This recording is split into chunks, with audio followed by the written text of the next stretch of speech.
2026 წლის იანვარ-აპრილში თბილისში პარკირების ჯარიმებიდან ბიუჯეტში შესული თანხა 165%-ით გაიზარდა და 4 თვეში 4 მილიონი შეადგინა.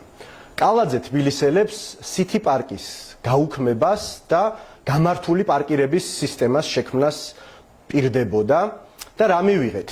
სითი პარკი ეს მართლაც ფულის საწერი მანქანა გააძევეს და ეს ისევ თბილისის მოქალაქეებს გადასახადის გადამხდელებს დაუჯდათ 12 მილიონი. ამის ნაცვლად მივიღეთ კიდევ უფრო უარესი თბილისი პარკინგი, რომელიც მხოლოდ ჯარიმების გამოწერაზე არის ორიენტირებული, რაც არ მივიღეთ ეს არის ახალი საპარკინგო ადგილები და არც ავტომობილის ალტერნატივის სახით კომფორტული და მოწესრიგებული საზოგადოებრივი ტრანსპორტი. 2017 წლიდან დღემდე კალაძის მერობის პერიოდში დედაქალაქში საპარკინგო ადგილების რაოდენობა მკვეთრად შემცირდა.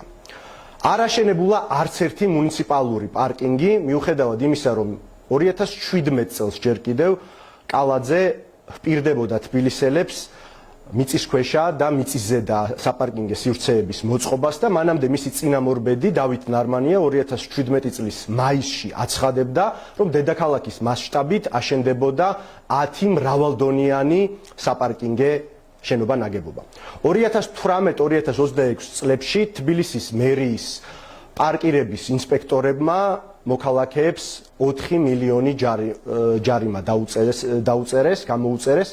2018-2026 წლებში პარკირების საფასურის ჯარიმების და საჯარიმო ავტოსადგომზე გადასახადის სახით, ღირებულების სახით სახელმწიფომ 130 მილიონ ლარზე მეტი მიიღო. აგრეთვე აღსანიშნავია, რომ 2022 წელს კახა კალაძის ინიციატივით ჯარიმების რაოდენობა ზოგ შემთხვევაში გახუთმაგდა, ხოლო უმრავლესობა მათგანი გაორმაგდა. და სად წავიდა ეს ასტრონომიულად გაზრდილი შემოსავალი? ნამდვილად არ წასულა თბილისელების და მოქალაქეების საკეთილდღეოდ არც საზოგადოებრივი ტრანსპორტისათვის და არც საპარკინგო სისტემის მოწყობისათვის. ეს არ ყოფილა კახა კალაძის მიზანი, მან ეს თანხები სრულად დახარჯა თავისი ბიუროკრატიისა და პარტიული აქტივისტვის კომფორტის მოწყობის საქმეში. ჩვენ შედეგად მივიღეთ სრული საპარკინგო კრიზისი დედაქალაქში და ეს კრიზისი არის კახა კალაძის არაკომპეტენტური და კორუმპირებული მმართველობის ერთ-ერთი სიმბოლო. დიდი მადლობა.